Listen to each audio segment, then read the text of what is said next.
Bon, avant que je rentre dans, avant que je rentre dans le vif du sujet, en fait, le message que Dieu a mis dans mon cœur, j'aimerais un peu parler de, bon, pour ceux qui ne sont pas de Paris, comme le papa Roger l'a dit, nous sommes en train de parler de la foi.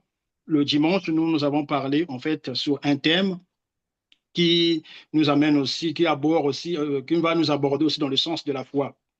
Ou le thème, pour ceux qui ne sont pas de Paris, donc je vais récapituler vite, après je rentrerai directement dans le message. Pour ceux qui sont de Paris, nous avons dit ceci, nous avons parlé de la vision qui anime la foi.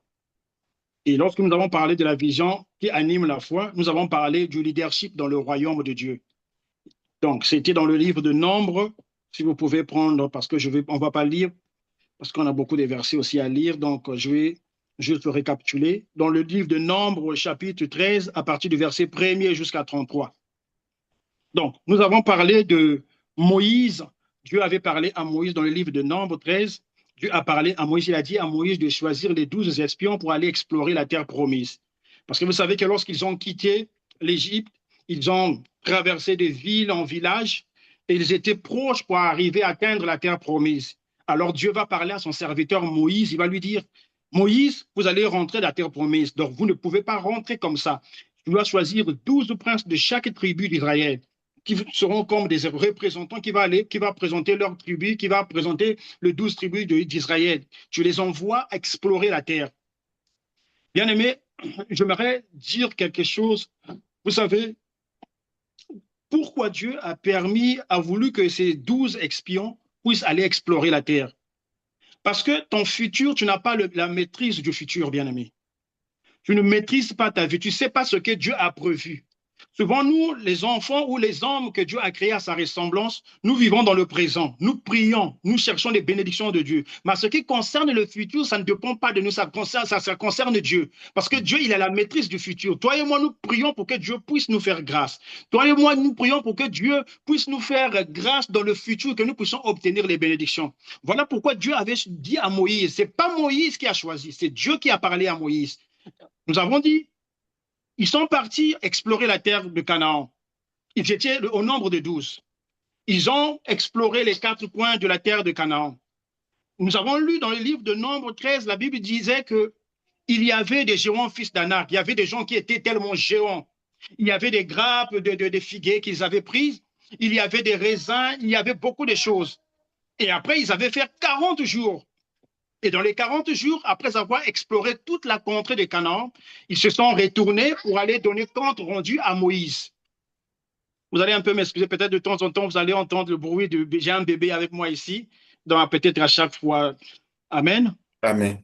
Et du coup, lorsqu'ils sont retournés vers Moïse, ils sont allés rendre compte à Moïse que c'est vrai que nous avons exploré la terre de Canaan. C'est vrai que nous avons vu la contrée. Nous avons vu le pays, elle est jolie. Nous avons vu que vraiment c'est un pays vraiment que c'est tellement beau à voir, nous pouvons habiter. Mais malheureusement, bien aimé, parmi les 12 envoyés par Moïse, il y avait 10 qui étaient là. Bien aimé, ils ont commencé à dire, non, Moïse, c'est vrai que nous avons vu le pays. C'est vrai que nous avons visité, le pays est tellement joli, c'est beau à voir, mais il y a un problème qui se pose à nous. Nous ne pouvons pas prendre ce pays. Parce que déjà, il y a des gens qui habitent dans ce pays. Les Cananéens habitent dans ce pays. Les Gébésiens habitent dans ce pays. Les Amoriens, les Étiens, tous, ils habitent dans ce pays. Après, il va encore plus loin pour dire que nous avons vu des gens, des géants fils d'Anak. À leurs yeux, nous étions comme des sauterelles. J'aimerais préciser que ce n'est pas des géants qui avaient dit aux enfants d'Israël que nous sommes des géants. C'est les enfants d'Israël des 12 espions. C'est eux-mêmes qui ont dit qu'à leurs yeux, nous étions comme des sauterelles. Ils ont déjà exclu la foi. Et à partir de là, quand ils ont annoncé ça au peuple, si vous lisez dans le livre de Nombre 14, à partir du verset 1er, la Bible déclare que le peuple, lorsqu'ils ont entendu ces sinistres paroles, durant toute la nuit, ils ont commencé à murmurer. Ils ont commencé à pleurer. Ils ont commencé à rappeler à Moïse que nous étions bien en Égypte. Le Seigneur nous a menés ici. C'est parce qu'il veut nous tuer, nous donner à ces gens-là. Nous ne pouvons pas. Mais lorsque nous lisons dans le livre de Nombre 13, bien aimé, la Bible mentionne qu'il y avait deux qui s'est fait distinguer. Pourquoi? Parce que ces deux-là, c'était des leaders. Ces deux-là, ils n'ont pas vu les choses pareilles que les autres. C'est vrai que tous, ils avaient les mêmes yeux. C'est vrai que tous, ils avaient vu les mêmes choses. C'est vrai que tous, ils avaient pris les grappes de manguiers et de figuiers. Mais lorsqu'il s'agit de rendre compte à Moïse, eux, les autres, ils ont dit, c'est négatif, nous ne pouvons pas prendre possession. Mais la Bible déclare que Josué et Caleb s'est fait distinguer des autres. Ils ont dit, oh, mais si l'Éternel a été avec nous, il a cheminé avec nous de l'Égypte jusqu'ici, nous pouvons conquérir ce pays. Nous pouvons prendre possession de ce pays. Et bien après, bien aimé, la Bible déclare que Dieu va dire à Moïse, tu vois les 10, ils ne vont pas rentrer dans la terre promise. Pourquoi ils ne vont pas rentrer dans la terre promise? Parce qu'en fait, la Bible déclare, les mauvaises compagnies corrompent les bonnes mœurs. Ça veut dire, Amen. s'ils arrivent de rentrer dans la terre promise, ils risqueraient de contaminer leur petite foi aux autres. Et ils resteraient de ne pas vivre les bénédictions que j'ai prévues pour eux. Et là, vous devez comprendre, bien aimé, pour rentrer dans la terre promise, comme j'ai dit le dimanche, c'était Dieu les a pris dans leur présent, Dieu les a menés dans leur futur, Dieu les a fait visiter. Vous voyez ce que j'ai prévu pour vous dans le futur. J'ai prévu la bénédiction, j'ai prévu ceci, la stabilité, j'ai prévu le bonheur, j'ai prévu le mariage, j'ai prévu toutes les bénédictions qui vont avec. Et Dieu va encore les prendre, va les faire retourner dans leur présent. Et Dieu va dire, OK, vous avez vu votre futur? Oui. Est-ce que vous êtes content? Oui. Vous avez vu la bénédiction? Oui. Est-ce que vous voulez cette bénédiction? Oui. Alors Dieu va dire, bon, OK, vous devez vous battre pour aller conquérir maintenant votre bénédiction. Vous devez vous battre pour aller prendre la terre promise. Mais pourtant, Dieu, la promesse que Dieu a faite à Abraham dans le livre de Genèse disait que ta descendance viendra ici pour m'adorer. Ils seront captifs, esclaves pendant 400 ans. Mais après avoir été esclaves en Égypte, moi, l'Éternel, je les ferai sortir par ma main puissante et je les conduirai jusqu'ici. Ils viendront ici pour m'adorer. Et la promesse d'Abraham, ça avait fait 30 ans. Et la promesse que Dieu avait dit pendant les 400 ans de l'esclavage, qui faisait 430 ans. Et bien aimé, cette promesse s'était accomplie. Mais pourquoi Dieu va permettre que, et pourtant Dieu avait dit que je vous ferai rentrer dans la terre là où coule le lait et le miel. Le Seigneur, s'il pouvait les donner, la terre promise facilement, bon, prenez ça à vous. Mais Dieu va dire que vous devez vous battre pour conquérir Canaan. Vous devez lutter pour conquérir Canaan. J'aimerais dire à quelqu'un, bien aimé, Dieu nous a bénis nous tous, comme la Bible dit, par toutes sortes de bénédictions dans le lieu céleste. Mais à ce qui concerne de vivre ces bénédictions, bien aimé, ce n'est pas n'importe qui peut vivre ça. Ça nécessite la foi. Ça nécessite la foi pour parvenir, pour acquérir aux bénédictions que Dieu a prévues pour nous. Ce n'est pas n'importe qui, bien aimé. Les enfants d'Israël, ils avaient cette promesse. Ils sont arrivés face à la terre promise. Mais Dieu va envoyer les espions pour explorer la terre. Mais, et pourtant, c'était leur terre à eux. Et pourtant, Dieu avait marché avec eux. Mais lorsqu'il s'agit de hériter, de prendre leur héritage, ils ont commencé à murmurer. Ils ont commencé à dire c'est tellement difficile. Et effectivement, ça nous arrive dans la vie, bien aimée. Nous prions beaucoup, nous jeûnons, nous lisons la parole de Dieu. Mais lorsque nous sommes en face des difficultés, lorsque nous sommes en face des défis de la vie, il est difficile pour les enfants de Dieu de garder ou de maintenir la foi. Nous perdons toujours la foi, bien-aimés. On peut te donner la prophétie aujourd'hui que Dieu a dit, demain tu seras ceci. Mais bien-aimé, demain lorsque tu vas commencer à rencontrer des épreuves, bien-aimé, tu risquerais d'oublier cette prophétie que Dieu avait dit que tu seras ceci. Et Dieu veut que nous puissions marcher avec une grande foi.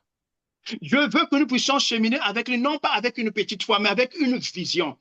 Voilà pourquoi je dis le leadership dans le royaume des cieux. Mais c'est quoi un leader? Un leader, en fait, c'est celui qui transforme les suiveurs. Un leader, c'est comme un héros, comme on appelle un héros dans l'ombre. Lorsqu'il travaille, même si les autres derrière lui qui le suivent sont découragés, mais lui, en tant que leader, comme j'ai l'expression de dire que le chef du village ne voit jamais le diable. Parce que le jour que le chef du village va voir le diable, s'il se met à crier, c'est tout le village qui sera en panique. Et dans ce cas, bien aimé, on ne peut pas avancer avec Dieu si on a une petite vision de la vie.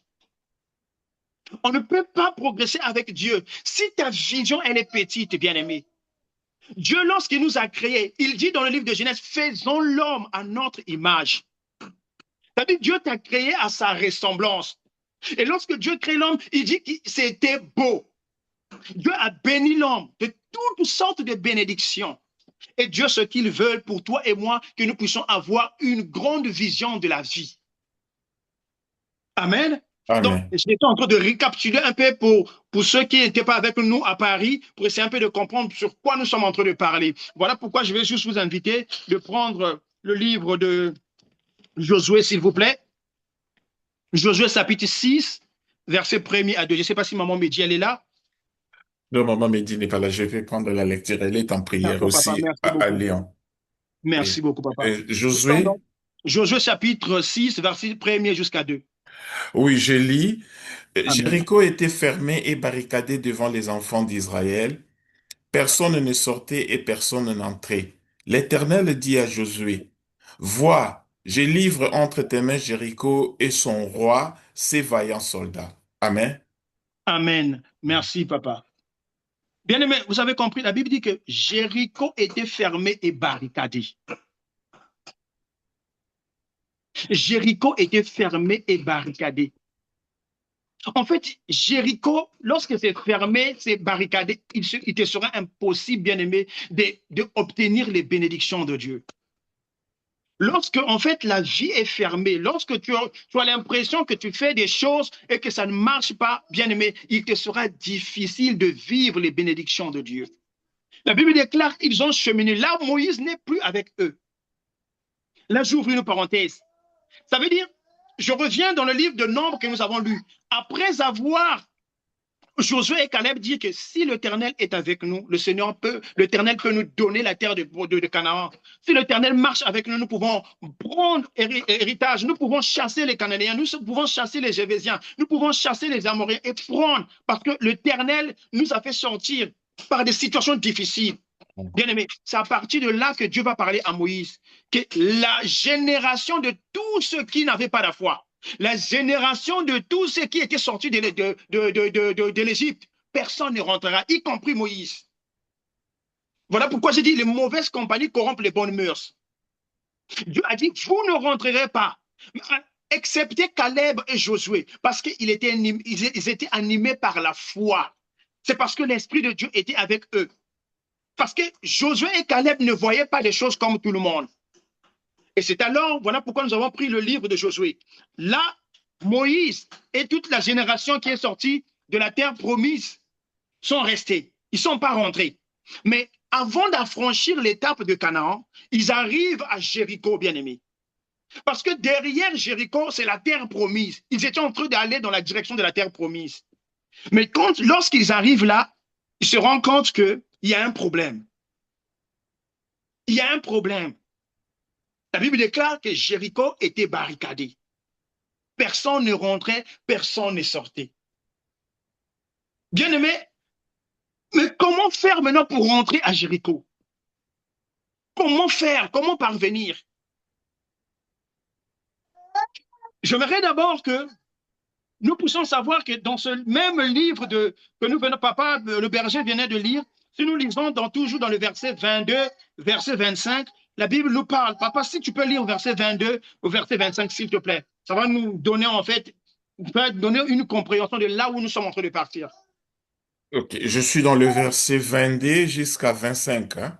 Oui, amen, papa. Josué dit aux deux hommes qui avaient exploré le pays, entrez dans la maison de la femme prostituée et faites en sortir cette femme et tous ceux qui lui appartiennent, comme vous le lui avez juré. Les jeunes gens, les espions entrèrent et firent sortir Rahab, son père, sa mère, ses frères et tous ceux qui lui appartenaient. Ils firent sortir tous les gens de sa famille et ils les déposèrent hors du camp d'Israël. Ils brûlèrent la ville et tout ce qui s'y trouvait. Seulement, ils mirent dans le trésor de la maison de l'Éternel l'argent, l'or et tous les objets de rein et de fer. Josué laissa la vie à Rahab, la prostituée, à la maison de son père et à tout ce qui lui appartenait. Elle a habité au milieu d'Israël jusqu'à ce jour parce qu'elle avait caché les messages que Josué avait envoyés pour explorer Jéricho. Amen. Amen. Merci beaucoup, berger. Bien-aimé, avant que je parle un peu de l'histoire de Josué, La Bible mentionne que Josué, à son tour, c'est lui maintenant qui devient le chef du peuple Israël. C'était maintenant à lui qui a reçu la mission maintenant de faire rentrer les enfants d'Israël dans la terre promise. Ils sont arrivés à Jéricho. Mais avant, bien aimé, de prendre Jéricho, qu'est-ce qui va se passer? À son tour, de la même manière que Dieu avait parlé à Moïse, il va dire, envoie les 12 espions. Alors, Josué, lui aussi, va faire quoi? Il va envoyer 2 espions pour aller explorer la terre de Jéricho. Parce que vous ne connaissez pas Jéricho. Vous ne connaissez pas l'armée. Vous ne connaissez pas comment ça se passe. Ça veut dire si vous rentrez brusquement, vous risquerez d'être vraiment, on risquerait de vous attaquer et vous risquerez de perdre la bataille. Et Josué va envoyer en fait des deux, excusez-moi, Josué va envoyer 2 personnes pour aller explorer comme des espions la terre de Jéricho. Ils sont arrivés, bien aimés, ils sont arrivés là. Et du coup, dans le village, ils ont constaté qu'il y avait des étrangers qui étaient rentrés. Et ils vont se retrouver dans une maison d'une prostituée, bien aimée. Et cette prostituée va faire quoi? Il va prendre les 2 espions, il va les cacher sous le toit. Et à tel que lorsque l'armée et le roi sont venus réclamer ces personnes, ils ont dit non, mais ces personnes-là, ils étaient là, mais ils étaient déjà partis. C'est alors que lorsque Rahab va cacher les espions, et après, avant de partir, la Bible déclare que Rahab va faire alliance avec le peuple d'Israël. Il va dire, je sais que Dieu était avec vous. Mhm. Je sais ce que Dieu a, on a entendu ce que Dieu a fait avec vous. Mais j'aimerais que nous puissions faire alliance. De la même manière que je vous ai gardé, de la même manière que je vous ai protégé, que lorsque vous viendrez pour venir prendre possession de cette terre de Jéricho, que vous m'épargnez, moi et ma famille. Bien-aimé, cette femme, elle était femme prostituée. Vous connaissez les prostituées, leur identité. C'était des femmes qui n'avaient pas de valeur. C'était une femme déshonorée.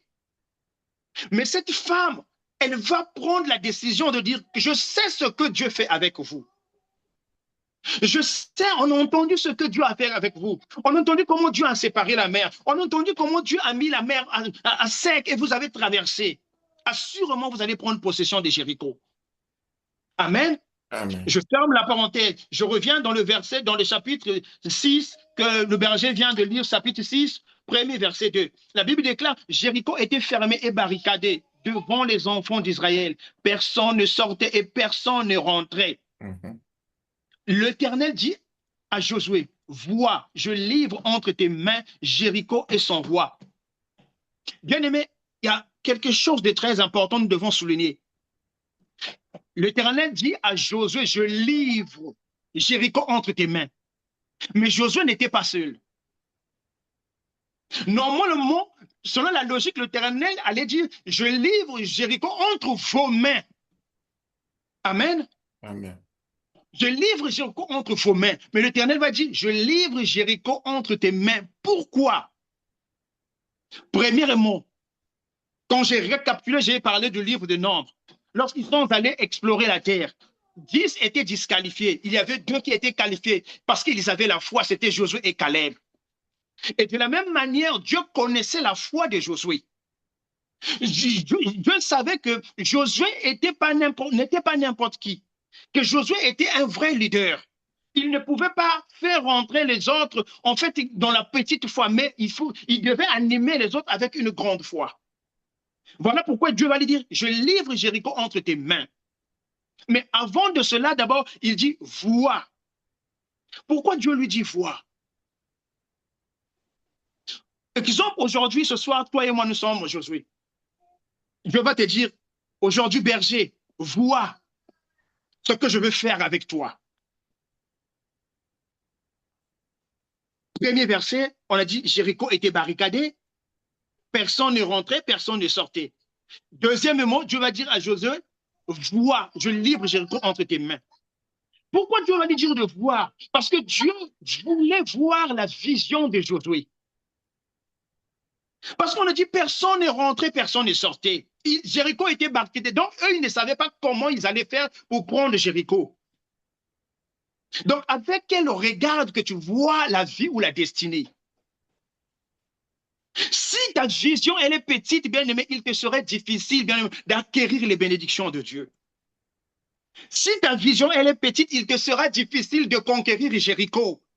Voilà pourquoi Dieu lui a dit dire, vois, qu'est-ce que tu vois? Est-ce que lorsque tu arrives à voir Jéricho qui est barricadé, est-ce que tu es sûr que tu peux prendre possession de Jéricho? C'est ce que Dieu voulait dire à Josué.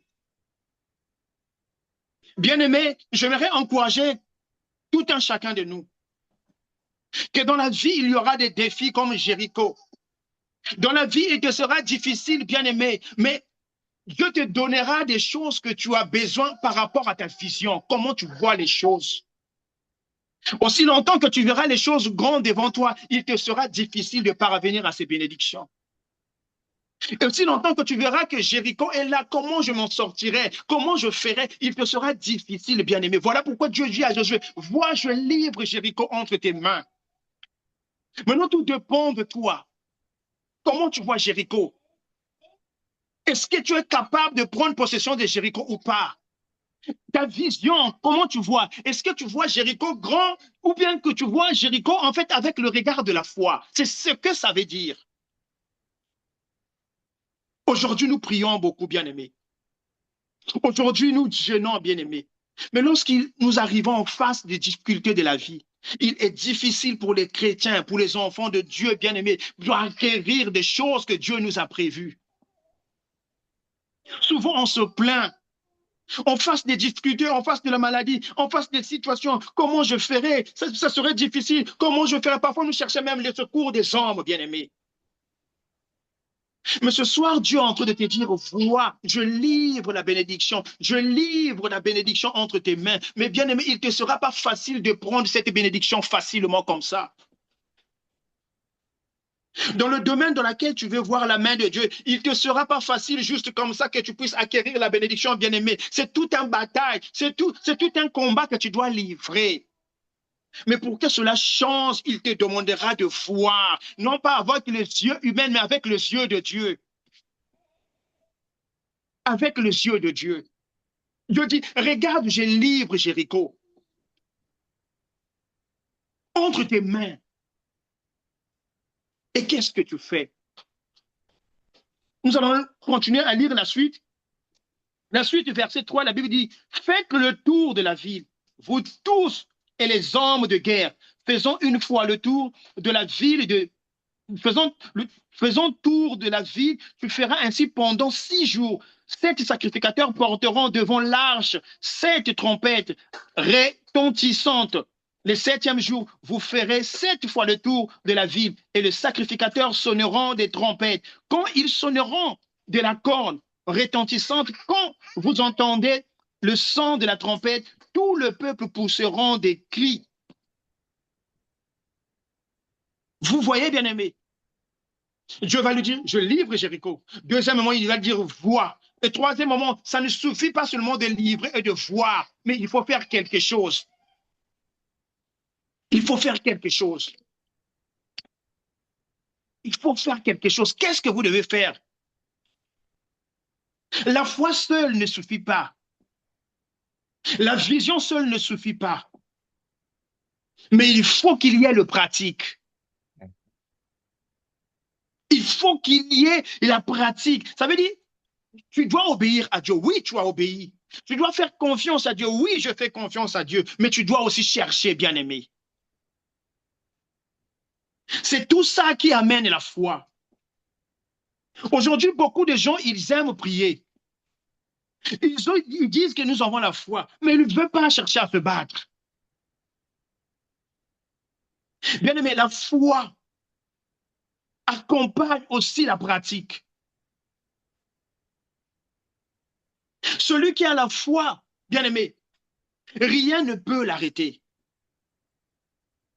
Celui qui a la foi, il y regarde à l'Éternel. La Bible déclare, ils ont commencé le premier jour. Je pense que les habitants de Jéricho, lorsqu'ils voyaient les enfants d'Israël, parfois ils rigolaient, ils se moquaient, mais eux, quand ils ont perdu la tête, qu'est-ce qu'ils sont en train de faire? Josué a obéi à l'Éternel. Ils ont commencé à faire le tour. Ils ont commencé à faire le tour, de marcher. Ils ont commencé à chanter. Ils ont commencé à adorer. Mais bien aimé, dans cette condition, Josué avait aussi le choix d'obéir, soit de ne pas obéir.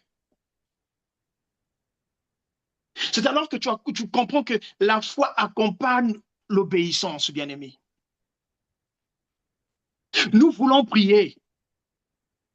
Nous voulons acquérir des choses, bien-aimés.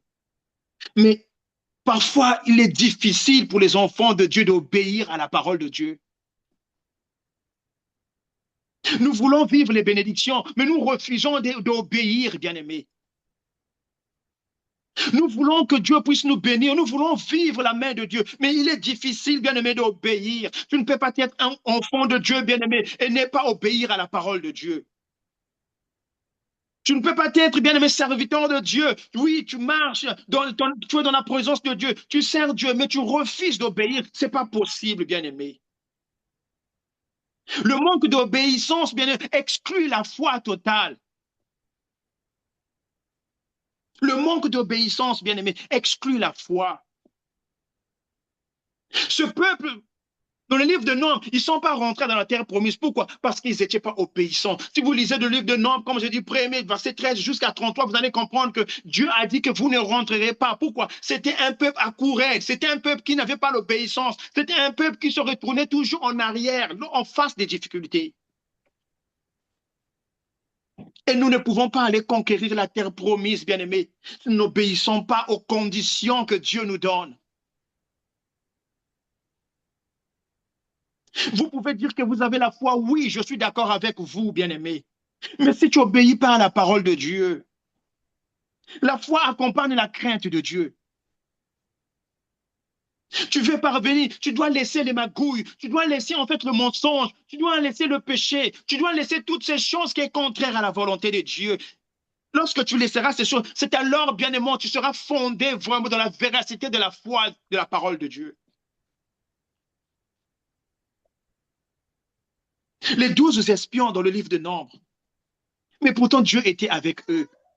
Mais leur petite foi, bien-aimée, à cause de leur petite foi, ils ne sont pas rentrés dans la terre promise. Mais pourtant, Dieu était avec eux. Et pourtant, Dieu les avait fait la promesse que je vous amènerai dans la terre là où coule le lait et le miel. Et Josué, pareil, bien-aimé. Josué, pareil. Vous êtes en face de Jéricho. La terre promise, c'est après Jéricho. Mais pour rentrer, le Seigneur doit vous tester. Quel est le niveau de ta foi? C'est la question que j'aimerais nous poser, nous tous. Quel est le niveau de ta foi devant les difficultés? Quel est le niveau de ta foi devant les challenges, les défis de la vie? Quel est le niveau de ta foi, bien-aimé? Est-ce que tu as une grande foi ou tu as une petite foi?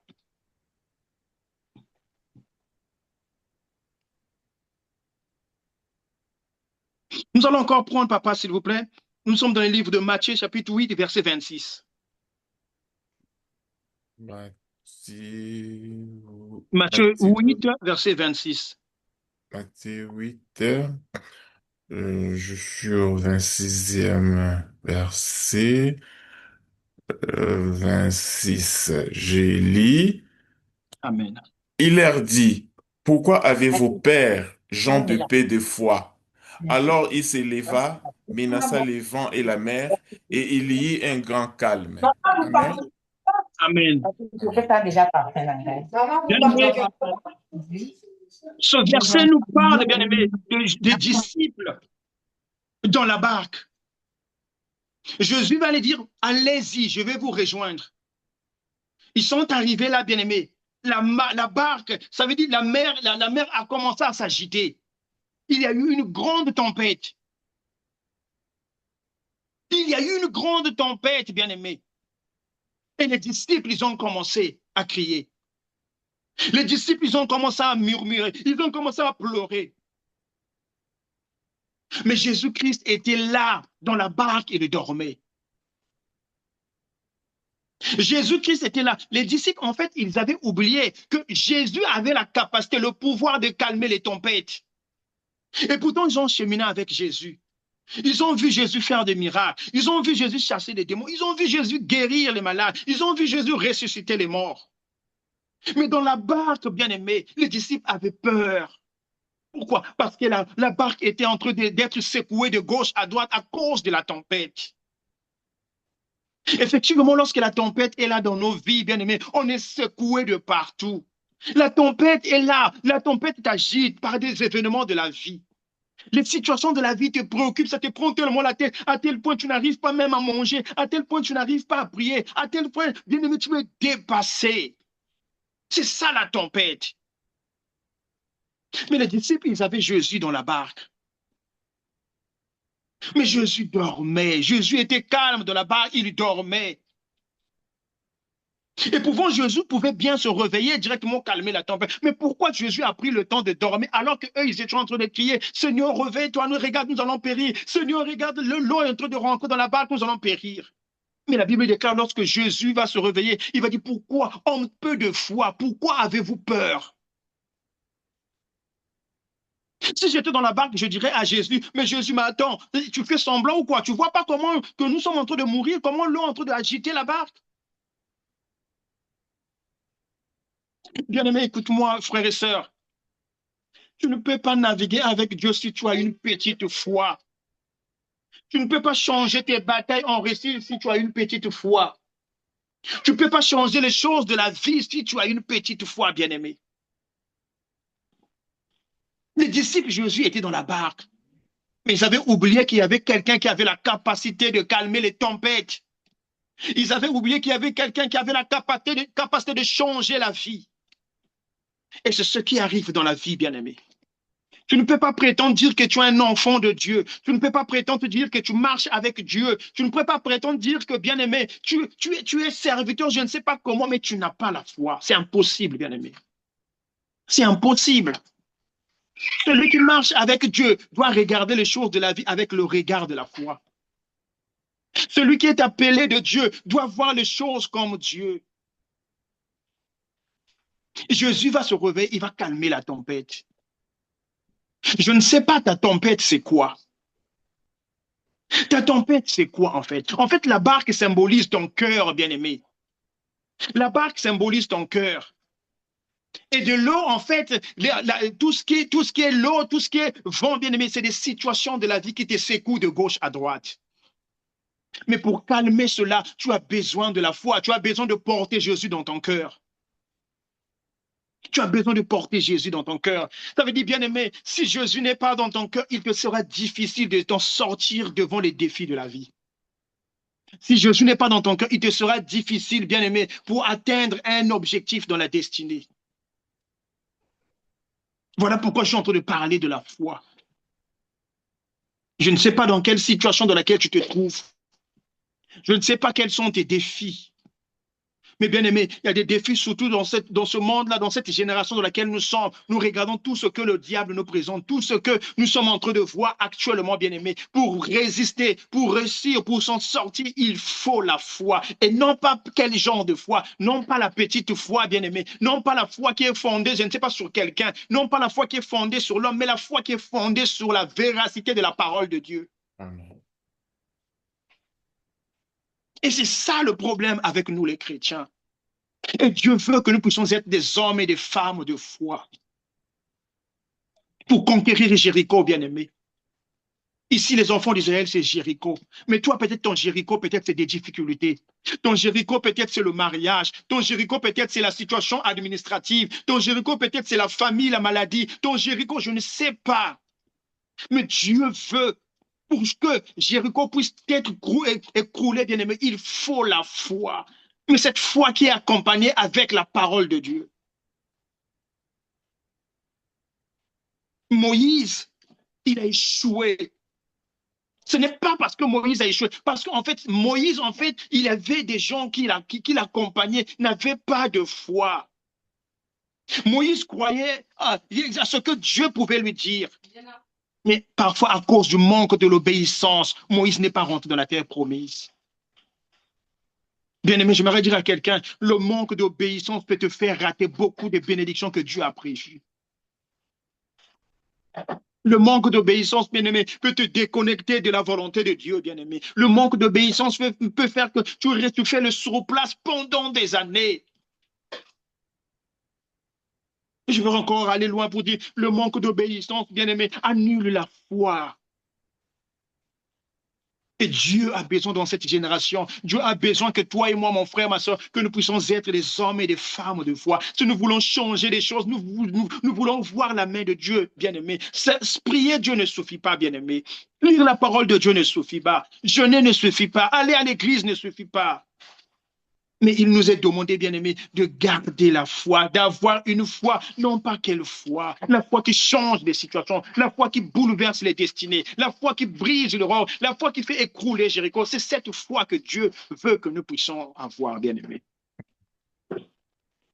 Nous allons encore lire, Berger, s'il te plaît.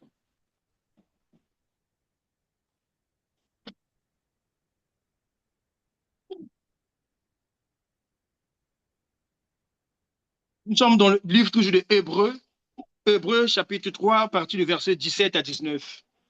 Hébreux 3, 17 à 19, s'il te plaît. 17 à 19. Je lis. Et, Amen. et contre qui Dieu fit-il irriter pendant 40 ans, sinon contre ceux qui péchaient et dont les cadavres tombèrent dans les déserts? Et à qui jura-t-il qu'il n'en traiterait pas dans son repos, sinon à ceux qui avaient désobéi? Aussi voyons-nous qu'ils ne purent y entrer à cause de leur incrédulité. Amen. Amen. Amen. Bien-aimés, vous avez compris, c'est ce que j'ai dit tout à l'heure. Ce peuple qui a cheminé durant tout ce temps-là dans le désert, 40 ans dans le désert. Bien aimé, ils n'étaient pas censés de faire 40 ans dans le désert. Ils n'étaient pas censés de faire 40 ans. Vous considérez-vous que Dieu, le Dieu qui fait la promesse, qui va dire que je te bénirai par toutes sortes de bénédictions dans le céleste, et après il va te laisser encore, bien aimé, souffrir, traîner dans le désert. Mais l'une des choses qui a fait qu'ils puissent traîner dans le désert, c'était à cause de leur incrédulité, leur péché, bien aimé, leur manque de foi. Voilà pourquoi ils ont commencé à tomber dans le désert. La génération qui a quitté l'Égypte, bien aimé, pour arriver jusqu'à la terre promise, ce n'est pas la même génération qui est rentrée dans la terre promise. Pourquoi? À cause de leur incrédulité. Ils ont vu les miracles de Dieu. Ils ont vu ce que Dieu a fait avec eux, de l'Égypte jusqu'au point de rentrer dans la terre promise. Mais c'était un peuple difficile, c'était un peuple compliqué. Et nous voyons cela dans cette génération. Nous prions le Seigneur. Nous sommes là dans les assemblées, mais nous n'arrivons pas à nous débarrasser des choses qui ne glorifient pas Dieu.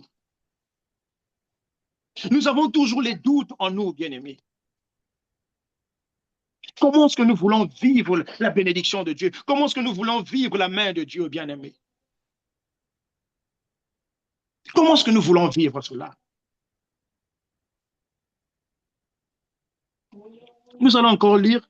Nous avons trois choses, nous allons lire. Après, je vais conclure.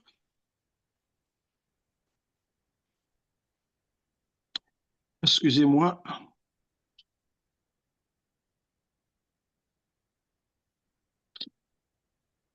Je pense que le dimanche, je l'ai parlé, je vais encore le répéter. Nous allons parler des trois choses qui tuent la foi chrétienne. Trois choses qui tuent la foi chrétienne. Je vais prendre juste un verset, et je vais conclure. Je remettrai la parole au berger. Nous sommes dans le livre de Jacques, chapitre 1, à partir du verset 6 à 8. Jacques, Chapitre 1, premier verset, oui. verset 6 à 8. Jacques 1, 6 à 8. Amen. Je lis, Amen. mais qu'il la demande avec foi sans douter, car celui qui doute est semblable au flot de la mer, agité par le vent et poussé des côtés et d'autres. Qu'un tel homme ne s'imagine pas qu'il recevra quelque chose du Seigneur. C'est un homme irrésolu, inconstant dans toutes ses voies. Amen. Amen. Bien-aimés, vous avez compris. En fait, ici, on nous parle des doutes. Un homme, bien-aimé, tu ne peux pas marcher avec Dieu, bien-aimé, si tu as des doutes. Lorsque les situations arrivent, en fait, les situations te font balloter de gauche à droite, comme si tu étais dans la mer. En fait, on donne l'exemple, tu es dans la mer, lorsque le vent arrive, ça veut dire, il t'amène, il te fait revenir à gauche, à droite. C'est ce que la Bible est en train de dire. Un tel homme ne peut, ça veut dire, il ne doit même pas croire que Dieu, il peut voir la main de Dieu, bien-aimé. Tu es un homme irrésolu. Pourquoi? Parce que lorsque les situations arrivent, en bien-aimé, les situations t'oppressent, les situations te mettent par terre, les situations te fait pleurer, les situations, tu commences à murmurer, tu perds de la foi. Un tel homme ne peut pas croire, bien-aimé, d'acquérir les bénédictions de Dieu. Un tel homme ne peut pas croire de vivre la main de Dieu, bien-aimé.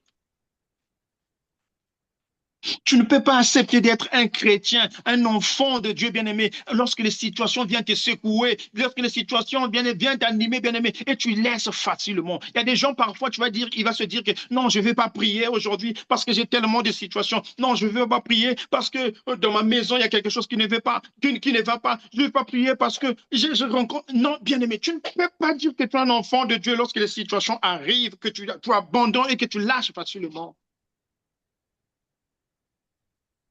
Donc, en fait, ta foi, en fait, ta chrétienté, on doit le revoir, bien aimé. Mais je comprends. L'une des choses qui fait parfois, bien aimé, que notre foi est tellement faible, c'est parce que nous n'avons pas la connaissance de la parole de Dieu. Parce que si nous avons la connaissance de la parole de Dieu, bien-aimé, la connaissance de la parole de Dieu va te faire maintenir. Et ça arrive, oui, c'est humain que les situations arrivent. Ça arrive, oui, les situations arrivent dans la vie, ça te perturbe. Ça arrive, c'est humain. Mais Dieu veut que nous puissions être des hommes et des femmes de foi, ceux qui marchent selon le regard de la foi et non pas ceux qui marchent selon la vue et non pas ceux qui cèdent facilement. Parce que dans ce monde, il y aura des situations, bien-aimés. Dans ce monde, tant que nous vivons sur la terre, tant que nous ne sommes pas encore morts, le Seigneur n'est pas encore venu, il y aura des situations qui vont nous terrasser, qui vont nous mettre par terre, bien-aimés. Mais pour résister à ces situations, nous devons être les hommes et les femmes de foi. Des hommes et des femmes de foi. Des hommes qui ne regardent pas, bien-aimés, qui ne comptent pas sur les gens, des hommes qui ne regardent pas sur leur intelligence, des hommes qui ne regardent pas sur je ne sais pas sur quoi, mais les hommes qui regardent sur l'intelligence de Dieu, sur la sagesse de Dieu, les gens qui comptent sur la parole de Dieu, les gens qui comptent sur Dieu aujourd'hui, même si ça ne va pas, mais je sais que demain, je parviendrai, demain, je vais réussir. Pourquoi? Parce que tu as la confiance. Pourquoi? Parce que tu es fondé sur la parole de Dieu. Parce que tu es fondé sur la parole de Dieu. Mais si ta foi est fondée sur tes diplômes, voilà pourquoi tu vas toujours pleurer. Si ta foi est fondée sur ton mari, ta femme, tu vas toujours échouer. Si ta foi est fondée sur un avocat, sur quelqu'un, tu vas toujours échouer. Si ta foi est fondée sur un homme, tu vas échouer, bien-aimé. Tu vas échouer. Parce que l'homme ne peut rien faire dans ta vie, bien-aimé. Preuve même pour que l'homme puisse te bénir, il faut que Dieu puisse toucher le cœur de l'homme pour te faire du bien.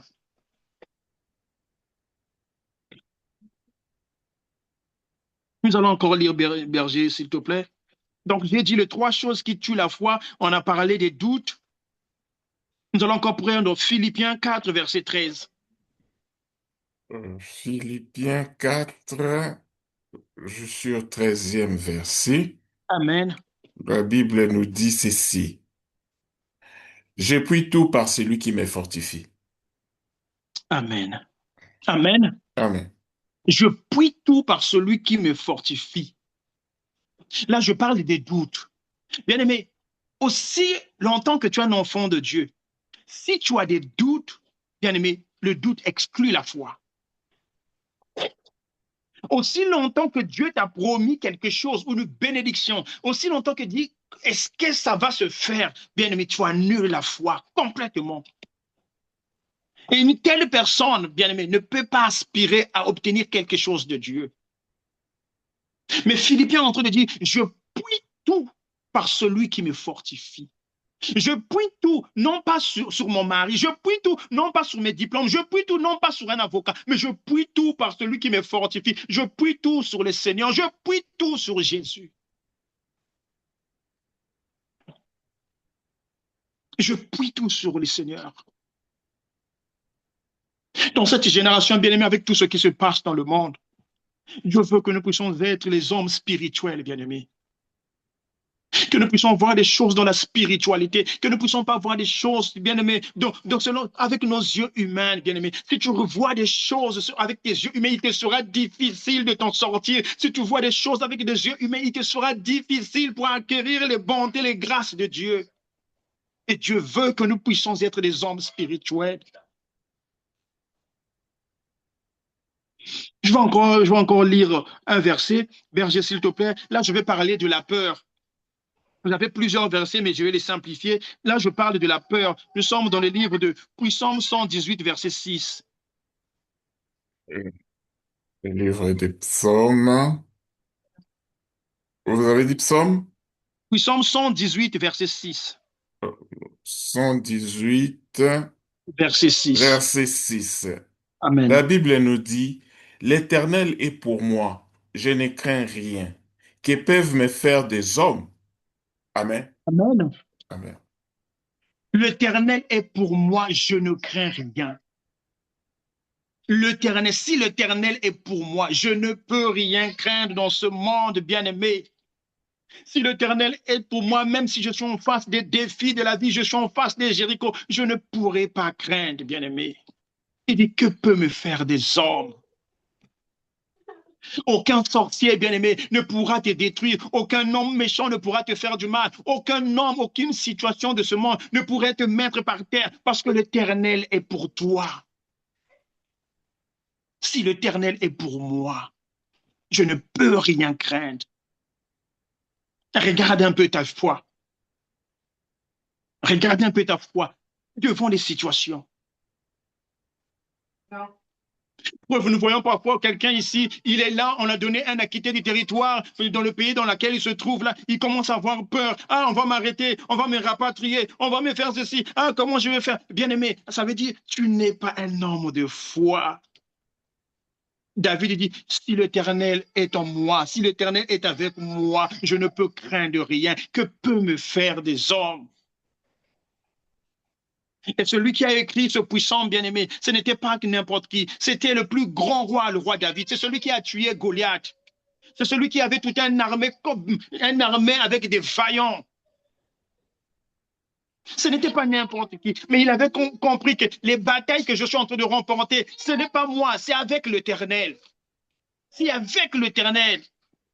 C'est-à-dire, si aussi longtemps que l'Éternel est avec moi, je ne peux pas craindre les difficultés de la vie. Si l'Éternel est avec moi, je ne peux pas craindre la souffrance. Si l'Éternel est avec moi, je ne peux pas craindre les situations de la vie. Je ne peux pas craindre. Oui, c'est difficile. Oui, c'est compliqué. Oui, ça ne va pas. Oui, mais si Dieu est avec moi, mais pour le dire, ce n'est pas n'importe qui peut le dire. C'est un homme ou une femme de foi. Celui qui est fondé sur la parole de Dieu, celui qui a la connaissance de la parole de Dieu, celui qui fait confiance à Dieu. Celui qui se souvient hier quand je n'étais rien, Dieu m'a pris quelque part. Ce que je suis devenu aujourd'hui, c'est Dieu m'a pris quelque part. Si Dieu m'avait pris hier, m'a fait sortir dans une situation, alors devant cette situation, tu penses que le Seigneur va te laisser? Et David, il a compris cela. Que peut me faire des hommes? Même si on a dressé, bien aimé, une table en face de tes adversaires pour chercher à te terrasser, même si on a fait des réunions contre toi pour te maudire, pour détruire ta vie, même si on a fait des réunions contre toi, bien aimé, pour te déstabiliser, il dit, je ne craindrai rien. Que peut me faire des hommes? Qu'est-ce qu'un homme sur la terre peut faire, bien aimé? Qu'est-ce qu'un homme sur la terre peut faire? Qu'est-ce qu'un homme sur la terre peut faire? Je vais prendre le dernier verset.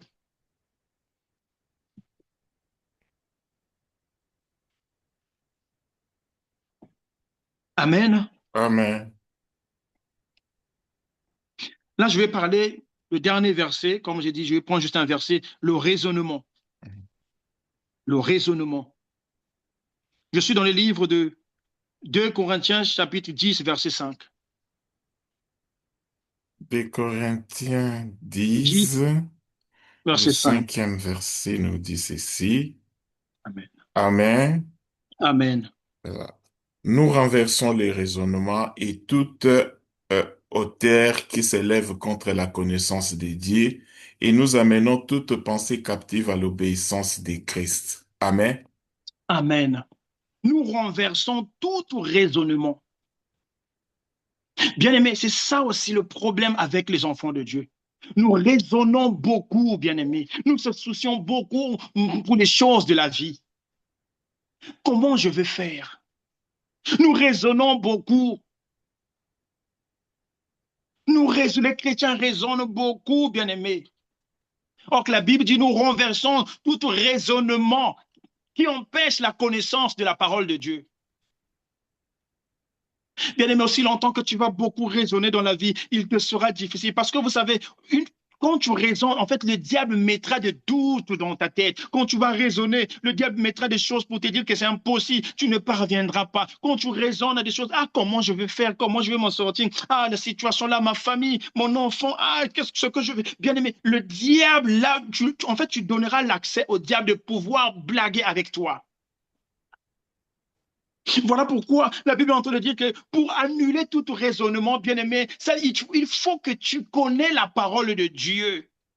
C'est la parole de Dieu qui viendra annuler tout raisonnement que le diable peut mettre au-dedans de toi.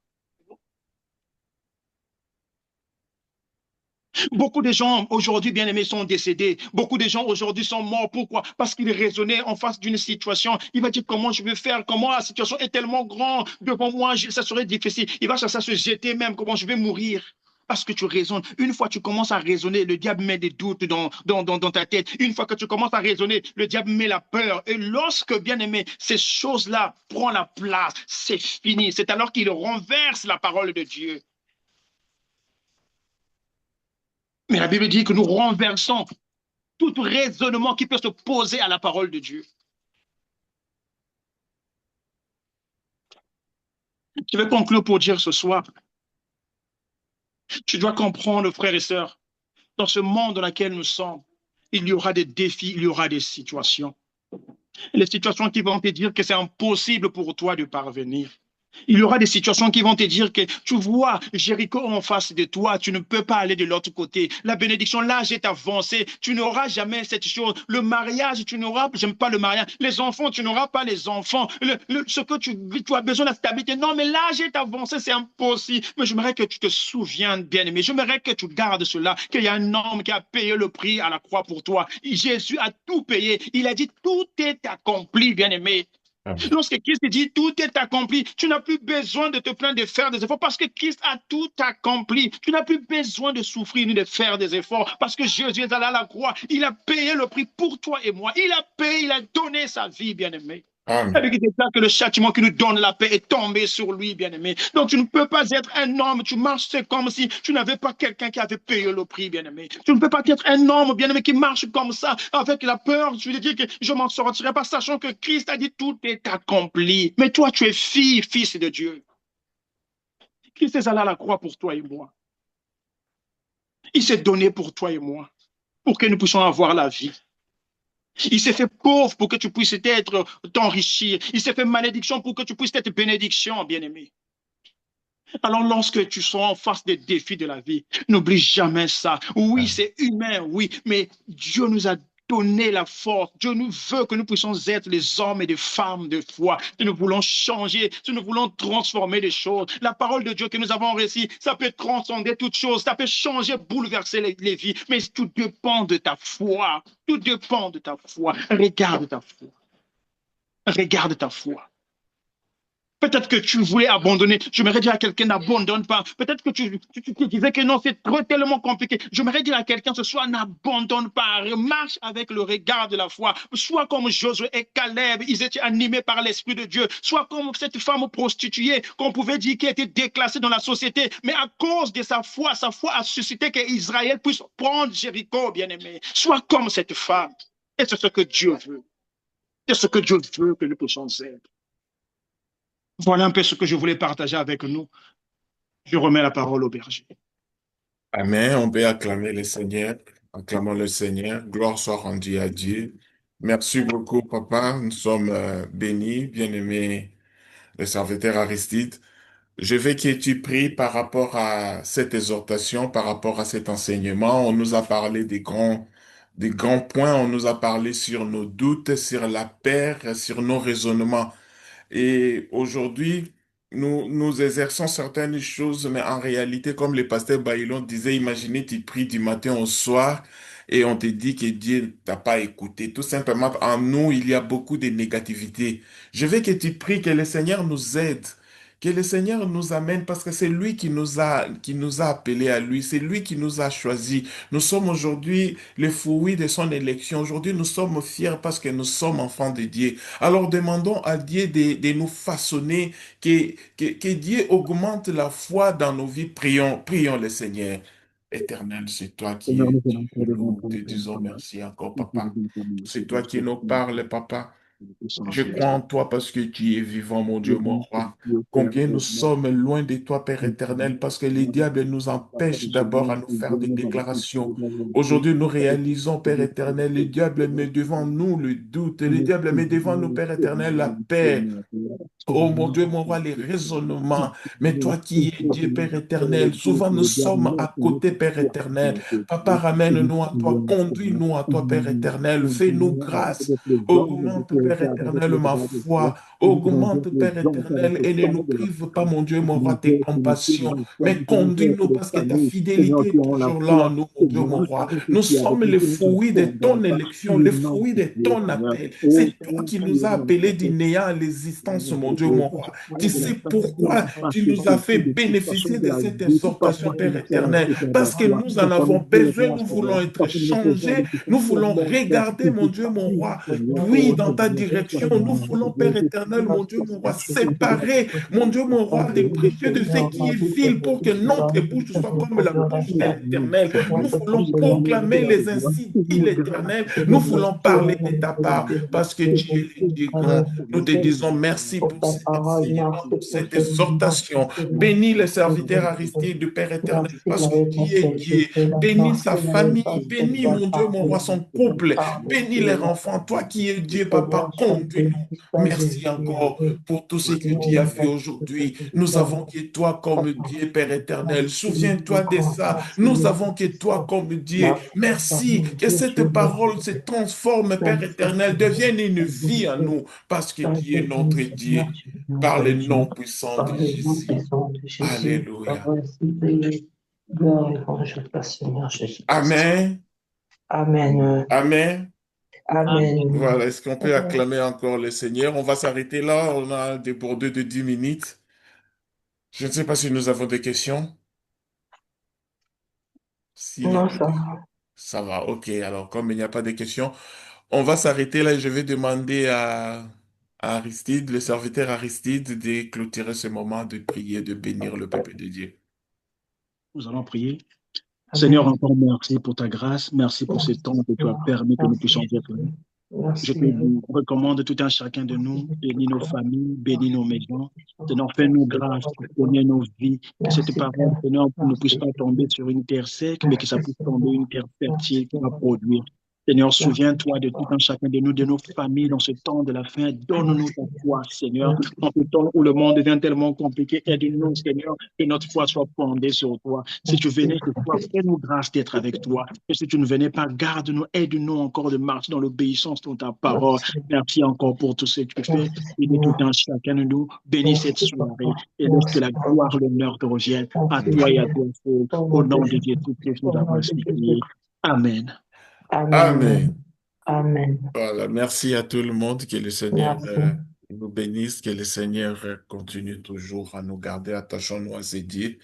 Merci. Prions à tout moment que Dieu augmente la foi. Amen. Voilà, on va Amen. s'arrêter là aujourd'hui. Vous avez la salutation ou les salutations du pasteur Bailon et du pasteur Malachi. Le pasteur Malachi D'accord. devait être avec nous, mais il a connu un problème. Ils n'ont pas du courant, son téléphone est déchargé, son ordinateur est déchargé, et le groupe électrogène ne marche pas. Voilà, il était vraiment bloqué, le pasteur est bloqué, le pasteur Bailon est bloqué de son service pour arriver à la maison. Avec les embouteillages à Kinshasa, nous les connaissons tous. Voilà. Dieu a permis que nous soyons bénis par son serviteur, le bien-aimé Aristide. Amen. Amen. On se dit alors Amen. au revoir. Au revoir. Au revoir. Au revoir. Merci, pasteur. Merci, Berger.